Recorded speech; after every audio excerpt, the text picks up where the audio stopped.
Growing up as a teenager में एक बहुत ही पतला लड़का था। 15 साल की उम्र में जिम ज्वाइन करने के बाद this is how I look right now at just 18 years old. मेरे जैसे हर एक टीनेज लिफ्टर का ड्रीम रहता है is to have big arms. कौन से एक्सरसाइज करने चाहिए मुझे ये पता नहीं था, एक्सरसाइजेस के फॉर्म क्या ये पता नहीं था। 3 सालों के लिए कंसिस्टेंटली ट्रेन करने के बाद मैंने जो भी नॉलेज गेन किया है वो मैं सब आप लोगों के साथ शेयर करने वाला हूँ। ये एक फुल गाइड / ब्लूप्रिंट रहने वाला है to grow your arms. So here is my 5 step guide. तो अगर आप ये 5 चीजों को अच्छे से अप्लाई करोगे आपके ट्रेनिंग रूटीन में, आई एम 100% श्योर आपके आर्म्स ग्रो होंगे। एक छोटा सा डिस्क्लेमर में जो भी चीजें आप लोगों के साथ शेयर करने वाला हूं is completely through experience. Starting with number 1, anatomy.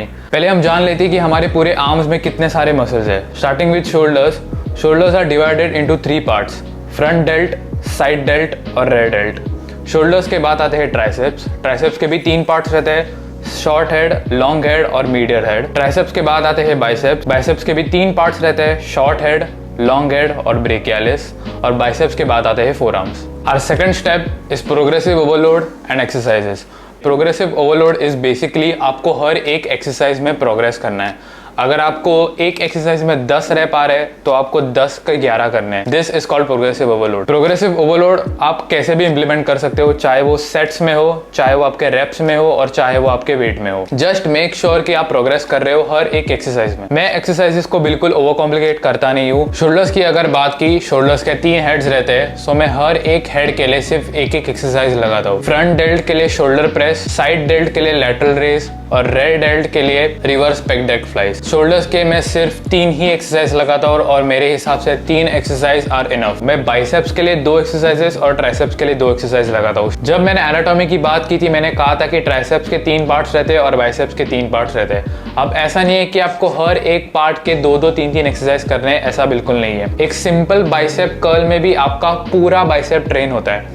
आप आपके बाइसेप्स और ट्राइसेप्स के हेड्स को आइसोलेट नहीं कर सकते। मैं फिर से रिपीट करता हूँ, आपको हर एक हेड के लिए अलग अलग एक्सरसाइज करने की कोई ज़रूरत नहीं है। आप 2 या मैक्स टू मैक्स 3 ऐसे एक्सरसाइज चूज करो जिसके साथ आप प्रोग्रेसिव ओवरलोड लगा सकते हो और कंसिस्टेंट रह सकते हो। बाइसेप्स के लिए मैं सीटेड डंबल कर्ल्स लगाता हूँ और प्रीचर कर्ल्स लगाता हूँ। ट्राइसेप्स के लिए मैं रोप पुश डाउन और सिंगल आर्म केबल एक्सटेंशन लगाता हूँ। हम आएंगे हमारे 3rd स्टेप पे, which is training 2 times a week till failure. मुझे ऐसा लगता है हर एक बिगिनर को हर एक मसल वीक में 2 बार ट्रेन करना चाहिए। साइंटिफिकली देखा जाए आपका हर एक मसल रिकवर होने के लिए एटलीस्ट 48 आवर्स लगते हैं। सो इमेजिन अगर आप मंडे को चेस्ट ट्रेन कर रहे हो तो उसके 2 दिन बाद यानी कि ट्यूसडे वेडनेसडे आप चेस्ट ट्रेन नहीं करोगे, थर्सडे को चेस्ट ट्रेन करोगे, यानी कि आपकी चेस्ट को 48 आवर्स मिल रहे हैं टू रिकवर। और मंडे को चेस्ट ट्रेन करने के बाद आपको और एक अपॉर्चुनिटी मिलती है थर्सडे को चेस्ट ट्रेन करने के लिए। यही थी हमारी ट्रेनिंग फ्रीक्वेंसी जो कि है ट्रेनिंग 2 टाइम्स अ वीक। अभी ट्रेनिंग 2 टाइम्स अ वीक के बाद हम बात करेंगे ट्रेनिंग अबाउट फेलियर। आपको हर एक एक्सरसाइज, हर एक सेट आपको फेलियर तक लेके जाना है। हर एक सेट फेलियर तक लेके जाने के बाद ही आपका मसल स्टिमुलेट होगा, तब जाके आपके मसल्स ग्रो होंगे। अगर आप चेस्ट के 3 सेट्स लगा रहे हो या शोल्डर्स के 3 सेट्स लगा रहे हो, वो तीनों सेट टिल फेलियर तक रहने चाहिए। एक ऐसा पॉइंट कि आप और एक रैप इन एनी केस लगा नहीं सकते। Our next step is calorie surplus.